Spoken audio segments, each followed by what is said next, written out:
గూడ్నా cemetery Brisbane Australia శివార్లలో ఉన్న గూడ్నా శ్మశాన వాటిక మామూలుగా కనిపించదు. చీకటి పడిన తర్వాత దీన్ని సందర్శించేవారు చెప్పే కథల వల్ల దీనికి హాంటెడ్ ప్లేస్గా పేరు వచ్చింది. అక్కడికి వెళ్ళిన ప్రజలు ఒక్కొక్కరు ఒక్కో విధంగా అక్కడ ఏవో శక్తులు ఉన్నాయని చెప్తూ ఉంటారు. అయితే అక్కడికి జనాలు రావడం మాత్రం ఆ ఫోర్స్ అనేది ఇష్టపడదని అందరికీ తెలిసిన విషయమే. రాత్రి సమయాల్లో ప్రజలకు కనిపించని చేతులు వారిని కొట్టడం మరియు గోకడం వంటి అనుభూతి చెందుతారు. ఇది కూడా కేవలం నెమ్మదిగా తాకటం మాత్రమే కాదు, ఎంత ఫోర్స్తో తాకుతున్నారు అనేది మిమ్మల్ని తాకినప్పుడు మీకు తెలుస్తుంది అంటారు. అంటే అంత గట్టిగా దెబ్బ తగులుతుంది అని.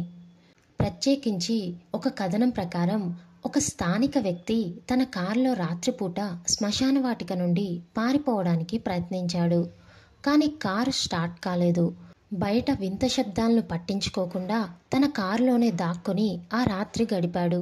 మరుసటి రోజు ఉదయం అతను బయటకు అడుగుపెట్టినప్పుడు అతని కారు వైపు పొడవుగా గీతలు పడి ఉన్నాయి. అంటే ఏదో లోపలికి వచ్చి అతన్ని తీసుకురావాలని ప్రయత్నించింది అని.